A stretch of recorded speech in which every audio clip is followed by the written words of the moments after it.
सच्चिदानंद स्वरूप शिरडी निवास श्री श्री श्री साईनाथ सद्गुरुदेवन नाम संकीर्तन महामंगल दीप आराधन इत्यादि मंगल कर्मभिः आरंभ कर्म कारयिष्ये। संकल्प मंत्र है, इसके बाद जो होने वाला कार्यक्रम अभी पहले गुरु प्रार्थना और मातरानी का भी देवता आराधन और दीपाराधना, उसके बाद हवन शुरू करने वाले हैं। उसमें विराजो अधिपूरुषः सजातोच्चरश्चना पश्चातो दिवतो प्रस्वाहा यत्पुरुषेण हविषाः देवाहित्यमतन्वता वसन्तो अस्याधीनाच्यं श्रीष्मयिष्मशरद्धवे स्वाहा सप्तास्यासन् वरदयः सप्तसवितकृताः देवायत्यत्यन्तं बाणाः अवद्धन् पुरुषं वशत्क स्वाहा संयज्ञं बलिभिः प्रोक्षन् पुरुषस्यासमग्ने नमः। श्रीनारायण वासुदेव सच्चिदानंद सद्गुरु श्री साईनाथ सद्गुरवे नमो नमः। सदानित्ववृक्षस्य मूलादिवासा सुदाश्राविणं तीर्थमप्यप्रियन्तं तरुं कल्पवृक्षादिकं नमामीश्वरं सद्गुरुं सेवं श्री साईनाथं नमामीश्वरं सद्गुरुं सेवं श्री साईनाथं। ओम सच्चिदानंदाय विद्महे गुरुश्रेष्ठाय धीमहि तन्नः साईनाथ प्रचोदयात् स्वाहा। ओम सत्यदेवाय तन्नः साईनाथ प्रचोदयात् स्वाहा। ओम सत्यदेवाय विद्महे सच्चिदानंदाय धीमहि तन्नः साईनाथ प्रचोदयात् स्वाहा। ओम सत्यदेवाय विद्महे सच्चिदानंदाय धीमहि तन्नः साईनाथ प्रचोदयात् स्वाहा। ओम सत्यदेव मनोकामनता सिद्ध्यर्थं सत्यदेवाय विद्महे शिरडी वासाय धीमहि तन्नः साईनाथ प्रचोदयात् स्वाहा। सद्गुरुदेवता चरणारविन्दाभ्यां इदं नमामः। स्टैंड अप, डोंट स्क्वाट, नमस्कारम। श्री साईनाथ सद्गुरुदेवता कल చూసుకుంటే बृहस्पति प्रसोदात्मानो मुञ्जम्बगुं हसत्वाहा मोहतीर्थ इदं नमः। सप्तमे प्रियन्तमे रुकावस्तमे कामस्तमे सौमनवस्तमे सप्तमे शैलस्तमे सप्तमे जगत्तमे भगत्तमे त्रिपदस्तमे लिङ्गातमे दत्तावित्तमे ज्ञातस्तमे सोत्तमे सैरन्तमे अयष्टमरकन्तमे मृदन्तमे यक्पञ्चमे नामयक्तमे दैवासुप्तमे दीर्घादिक्पञ्चमे रविक्पञ्चमे भयन्तमे सुगन्तमे भजदन्तमे सूषाकमे सुजगन्तमे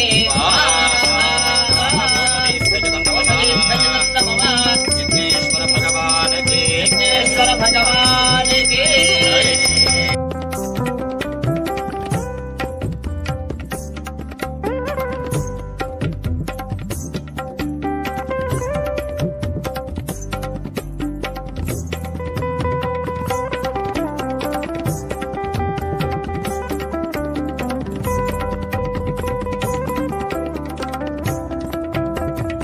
सद्गुरु देवता चरणारविन्दाभ्यां नमः। मुखे आचमनीयं समर्पयामि। स्नानकाले गोदावरी तट शिरस्वादश्वा अजायन्त एके चोभयादकः गावो हजज्ञिरे तस्मात् जाता अजावयः यत्पुरुषं यदधुः कतिधाव्यकल्पयन् मुखं किमस्य कौ बाहु बाहूरोपादा उच्येते ब्राह्मणो ఉన్నటువంటి షిరిడీలో ఉన్నటువంటి గర్భగుడిలో ఉన్నటువంటి బాబా గారి ఒక మూలమూర్తికి ధరించిన వస్త్రం అన్నమాట. చాలా చాలా చాలా విశేషమైనటువంటి బాబా గారి శరీరంలో మన కప్పినటువంటి ఒక దివ్య వస్త్రము. ఈ వస్త్రము ఇవాళ బాబా గారిది ఒక ముక్తి అయిన సంబంధించిన బాబా గారి సమాధి రోజు ఇవాళ మనము బాబా గారికి ధరించాలని ఒక ఉద్దేశంతో చాలా రోజుల నుంచి దీనికి వెయిట్ చేసి ఇవాళ బాబా గారికి ధరించబోతున్నాం అన్నమాట. ఎవరైనా ఒక వాలంటీర్ దీన్ని తీసుకుని నెమ్మదిగా మీ దగ్గర తీసుకొస్తారన్నమాట. మీ యొక్క ప్రార్థన కోరికలు అంతా కూడా నెరవేరన ఒక ఉద్దేశంతో దీన్ని తాకిచ్చి అలా నెమ్మదిగా అలా పంపించేసేయండి. మీ చేతికి వస్తుంది. కానీ 2 నిమిషాలు 3 నిమిషాలు పెట్టుకోండి. జస్ట్ అలా తాకిచ్చి అలా వెంటనే అలా పాస్ చేస్తుందండి. తర్వాత వచ్చిన తర్వాత బాబా గారికి ఈ వస్త్రం మనం ధరించి బాబా గారిని దర్శనం చేసుకున్న తర్వాత షిరిడీలో మూల విగ్రహం ఉన్నటువంటి బాబా గారిని మనం దర్శించడం ఒక ఉద్దేశంతో అందరికి ఒక అనుగ్రహం కలగాలని ఒక ప్రార్థన చేసుకోండి. శ్రీ నారాయణ వాసుదేవాయ Make it fast so that it is in time for them to start doing the alankara. ॐ वेदाहमेतं पुरुषं महान्तम् आदित्यवर्णं तमसस्तु कृत्वाभिवदनयदास्ते धाता पुरस्ताद्यमुदा जहारा शक्रः प्रविद्वान् प्रतिशश्चतस्रः तमेवं विद्वानमृत इह भवति नान्यः पन्था अजनाय विद्यते यज्ञेन यज्ञमयजन्त देवाः तानि धर्माणि प्रथमान्या अजायमानो बहुधा विजायते तस्य धीराः परिजानन्ति योनिम् मरीचीनां पदमिच्छन्ति वेधसः यो देवेभ्य आतपति यो देवानां नक्षत्राणि रूपम् अश्विनौ व्यात्तम् इष्टं मनिषाणा अमुं मनिषाणा सर्वं मनिषाणा तच्छय्यो रावणीमहे राजयज्ञाय सर्वमङ्गलमाङ्गल्ये शिवे सर्वार्थसाधिके शरण्ये त्र्यम्बके गौरी नारायणी नमोस्तुते त्वमेव माता च पिता त्वमेव त्वमेव बन्धु च सखा त्वमेव त्वमेव विद्या द्रविणं त्वमेव त्वमेव सर्वं देव त्वमेव सर्वं साई देव देव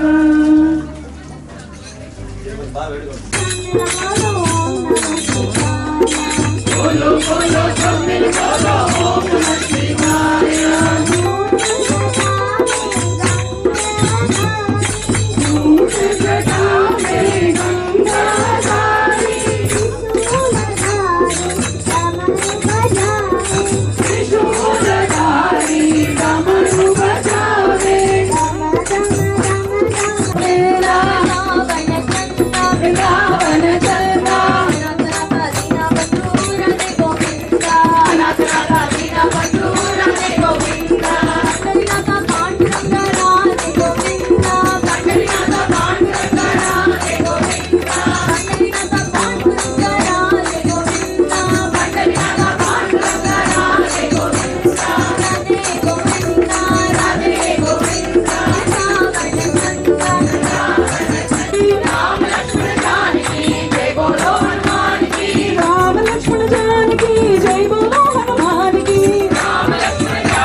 विश्वाक्षं विश्वशम्भुवं विश्वं नारायणं देवमक्षरं परमं पदं विश्वतः परमान् नित्यं विश्वं नारायणगुं हरिं विश्वमेवेदं पुरुषस्तद्विश्वमुपजीवति अहिं विश्वस्यात्मेश्वरगुं शाश्वतगुं शिवमच्युतम् नारायणं महाज्ञेयं विश्वात्मानं परायणम् अदेशासकं भजयञ्चाप्यधोमुखम् अधो नित्यावितस्यान्तेनाभ्यामुपरि तिष्ठति ज्वालमालाकुलं भाति विश्वस्यायतनं महते नमस्तकः तस्य मध्ये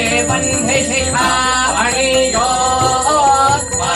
व्यवस्थितः नीलतो यतमर्याद्युल्लेखे बभास्वरा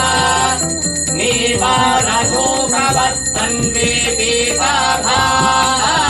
पीताभास्वत्यनोपमा तस्याः शिखाया मध्ये परमात्मा व्यवस्थितः ज्ञानगम्यं जगद्व्यापकं निर्मलं निर्गुणत्वम् आचार्ये तत्त्वान्तादे पदाविलासा सप्तसागरे कैसाखेयमा